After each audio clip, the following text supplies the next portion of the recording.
Ada satu cerita yang ingin saya ceritakan kepada kalian semua, di mana cerita ini baru saya dapatkan pasca saya sembuh dari penyakit GBS.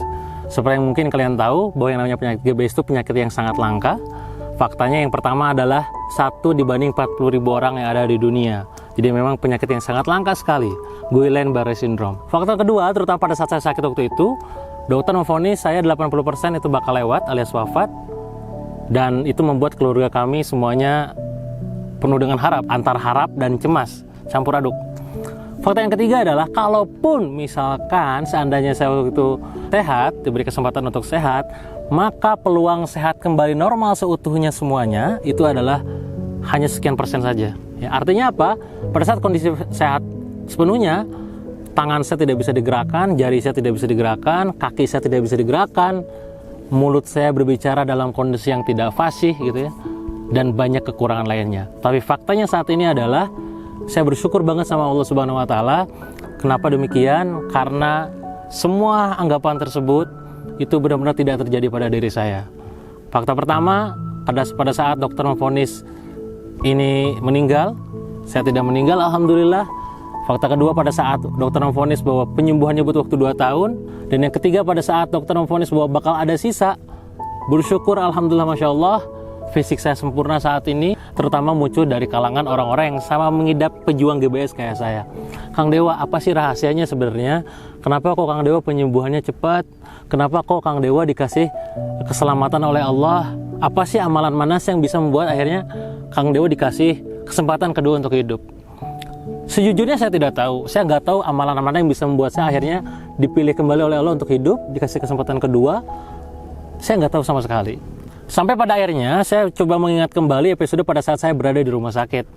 Saya masih teringat ketika itu, ketika istri saya datang ke saya, di samping kanan saya, di samping tempat kamar tidur saya, dan berbisik kepada saya. Waktu itu saya tidak bisa ngapa-ngapain, tangan saya tidak bisa saya gerakan, kaki saya tidak bisa saya gerakan, badan saya, leher saya semuanya tidak bisa bergerak. Yang saya bisa gerakan hanya kedipan mata saya. Istri saya datang dengan membawa kabar, ya di rekening ada uang yang lumayan banyak angkanya, yang itu memang cukup untuk bisa menghidupi kehidupan kita hingga beberapa bulan ke depan, bahkan beberapa tahun ke depan kalau bicara masalah kebutuhan. Tapi yang saya kaget ketika itu adalah istri saya berkata, ya gimana kalau misalkan uang tersebut kita sedekahin aja, katanya. Waktu itu saya tidak bisa merespon karena tangan saya kondisi lumpuh, kaki saya lumpuh. Tapi saya cuma bisa menggerakkan mata saya gitu, sambil meneteskan air mata dan seperti itulah gitu. Saya sedih gitu kan.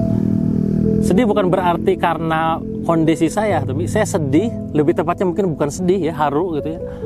Saya didampingi oleh sosok wanita yang memiliki hati yang sangat begitu mulia gitu. Dia berbicara pada saya, gimana kalau misalnya kita sedekahkan semuanya, katanya. Saya punya 2 ATM waktu itu, punya 2 tabungan, di mana satunya itu dikosongkan hanya untuk bisa bersedekah. Dia sampaikan alasannya, kenapa akhirnya Bunda mutusin kayak begini, karena ayah tahu ya, katanya. Percuma kan kalau misalkan nanti ayah sakit tapi uang kita gak pernah kita pakai. Percuma kan kalau misalkan kita berjuang setiap hari untuk mengumpulkan harta, ya, melunasi hutang-hutang, tapi ayahnya dalam kondisi seperti ini. Apalagi, amit-amit, nauzubillah min dzalik, kalau misalkan sampai ayah meninggal, tapi uang di rekening masih ada, percuma gitu kan. Jadi mending Bunda sedekahin aja. Lagian Bunda juga pernah dengar nih, ada sebuah hadis yang mengatakan bahwa salah satu hal yang bisa mencegah, bahkan mengundurkan kematian itu adalah sedekah. Jadi Bunda percaya dengan itu, dan akhirnya kalau boleh gitu ya, Bunda sedekahin aja gimana. Dan saya memberikan kode hanya sekedar kedipan mata saja, yang itu menandakan saya setuju. Dan akhirnya saya setuju itu, bahwa silahkan aja disedekahkan dalam hati saya. Ya semoga dengan ini membantu saya untuk dalam proses pemulihan. Di saat dokter memvonis saya 80% meninggal, dokter memvonis yang aneh-aneh, dan saya tidak ada harapan hidup lagi gitu. Dari situ saya malah berpikir bahwa mungkin salah satu amalan yang dilakukan oleh istri saya, sekali lagi bukan oleh saya, tapi oleh istri saya pada saat saya sakit adalah melakukan sedekah yang angkanya lumayan besar gitu. Melakukan sedekah ya yang memang itu dalam kondisi terpuruk ya. Bisa Anda bayangkan, utang saya belum lunas waktu itu, sisa masih kurang lebih 1,4 miliar. Tabungan udah habis, biaya rumah sakit ketika itu nyampe di angka 780 jutaan. Tabungan udah habis ya. Tapi justru istri memilih untuk menyedekahkannya. Ini sesuatu yang sangat tidak normal gitu. Dan saya bertanya kembali kepada istri, Bun, kenapa kok dulu berani bisa sedekah sebanyak itu gitu? Lalu saya bilang, ya tadi ya kan ayah udah tahu bahwa ya ngapain juga uang banyak, ngapain juga tabungan banyak kalau misalkan ayahnya nggak ada, ayahnya sakit-sakitan, udah aja lah kita sedekahin, ya moga aja Allah ngasih pertolongan buat kita gitu. Dan Bunda dengar kisah Nabi Ibrahim katanya. Nah kisah itu begini ya. Jadi waktu itu tuh Nabi Ibrahim itu ketemu sama salah satu malaikat pencabut nyawa, berarti malaikat Israel ya. Nabi Ibrahim ini baru aja bertemu dengan sosok anak muda ya. Malaikat Israel nanya, "Wahai Ibrahim, itu siapa?" "Oh, yang mana?" kata Nabi Ibrahim. "Oh, yang barusan, yang ketemu sama saya barusan." "Ya itu siapa?" katanya. "Oh, kalau yang barusan itu sahabat saya juga murid saya." Wahai malaikat gitu kan. Dia ngabarin, intinya dia datang ke saya untuk ngabarin bahwa besok dia mau memberlangsungkan pernikahannya. Ya, dan dia ngundang saya, kurang lebih seperti itulah. Dan waktu itu pada saat Nabi Ibrahim berkata pada malaikat Israel langsung spontan berkata, "Wahai Ibrahim, anak muda tersebut tidak akan sampai kepada pernikahannya." Kenapa? Karena sebelum pagi besok ajalnya akan menjemputnya. Saya akan mencabut nyawanya. Ya, karena ini adalah perintah dari Allah, sudah takdirnya dia meninggal gitu kan. Pada saat mendengar jawaban seperti itu, sontak Nabi Ibrahim kaget dan ingin sekali rasanya menghubungi si anak muda tadi dan ngasih kabar, "Wahai anak muda, besok adalah hari kematianmu," gitu kan. Bahkan sebelum kamu melakukan pernikahan. Tapi karena Nabi Ibrahim meyakini bahwa yang namanya ajal kematian itu adalah rahasia ilahi, rahasia Allah, maka Nabi Ibrahim tidak melakukan itu dan akhirnya hanya bisa pasrah, hanya bisa bertawakal kepada Allah Subhanahu wa taala. Di keesokan harinya, entah kenapa tiba-tiba pernikahan dilangsungkan. Akhirnya dia menikah, singkat cerita dia menjadi dewasa, dia punya anak, dan akhirnya di usianya yang sangat tua ya, kurang lebih di usia 70 tahun, masih bisa hidup. Yang katanya dulu malaikat Israel ngasih tahu bahwa ini waktunya wafat. Setelah 70 tahun, akhirnya Nabi Ibrahim penasaran dan bertanya kepada malaikat Israel, "Wahai Israel, apa yang membuat tanganmu akhirnya menunda untuk mencabut nyawa anak tersebut?" Dan malaikat Israel menjawab, "Wahai Ibrahim, di malam sebelum pernikahan itu berlangsung, anak muda tersebut menyedekahkan setengah dari harta yang dia miliki di jalan Allah. Dan karena sedekahnya tersebut, akhirnya Allah memutuskan untuk menunda kematian dari anak muda tersebut. Hingga bahkan dipanjangkan umurnya di usia yang sekarang, di usia 70 tahun. Nah dari situ kita bisa melihat kawan-kawan semua, bagi Allah tidak ada yang tidak mungkin. Sangat mudah sekali baginya membolak-balikan kehidupan, kematian, kelapangan, kesempitan gitu kan.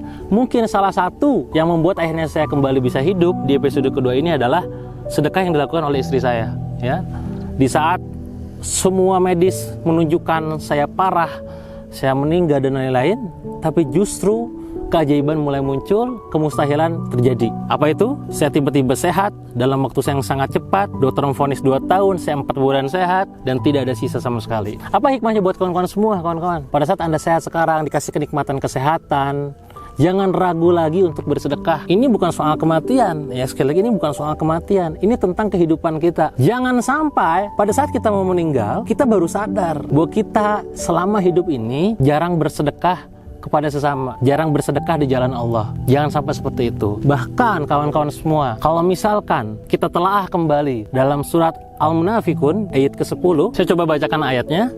Bismillahirrahmanirrahim. Wa anfiqu mimma razaqnakum min qabli an ya'tiya ahadakumul maut fayaqul rabbi laula akhartani ila ajalin qarib fa asaddaqa wa akum minas salihin. Jadi di dalam surat tersebut Anda nanti bisa baca terjemahannya, yang intinya adalah jangan sampai kita itu menyesal ya, belum sempat sedekah selama kita hidup di dunia, tapi Allah sudah manggil kita. Jangan sampai seperti itu. Kita di dunia ini lupa berbagi dengan orang lain, berbagi di jalan Allah, tiba-tiba Allah kasih kematian, dan ternyata dalam surat tersebut, dalam surat Al-Munafikun tadi, orang yang sudah mati itu pengen balik lagi hidup di dunia hanya untuk satu hal, bukan untuk sholat, bukan untuk ngaji, bukan, untuk bersedekah. Jadi jangan sampai kita sibuk ngumpulin harta, ya, memperbanyak saldo tabungan, tapi lupa memperbanyak saldo di akhirat. Apa itu? Sedekah. Dan ingat kawan-kawan semua, seperti yang mungkin kalian tahu, saya hampir mati. Lanjutannya berhubungan dengan surat tadi. Saya coba bacakan suratnya. Walai yu'akhirallahu nafsan idza jaa ajaluha wallahu khabirum bima ta'malun. Yang intinya adalah, kalau Allah udah menakdirkan seseorang wafat alias mati, maka tidak ada yang bisa lagi menghalang-halanginya. Kecuali siapa? Kecuali Allah sendiri. Sekali lagi, kecuali Allah sendiri. Jadi kita jangan sampai dalam kondisi menyesal di akhir hayat nanti karena lupa melakukan hal-hal yang memang Allah perintahkan. Salah satunya adalah sedekah. Yuk, berapapun uang yang Anda miliki sekarang, berapapun penghasilan yang Anda dapatkan setiap bulannya, jangan lupa sisihkan untuk orang yang membutuhkan, untuk orang-orang yang memang duafa, untuk orang-orang miskin, untuk masjid, untuk kegiatan berdakwah, dan kebaikan-kebaikan lainnya. Kenapa? Karena harta yang kita simpan akan jadi kotoran. Harta yang kita wariskan akan jadi rebutan, dan harta yang kita amalkan dan sedekahkan akan jadi kebaikan untuk akhirat kita nanti. Semoga kisah ini bisa menginspirasi kawan-kawan semua, dan supaya manfaatnya bisa tersebar luas, jangan lupa untuk menyebarkan video ini ke sebanyak-banyaknya orang. Semoga jadi wasilah kebaikan buat semuanya.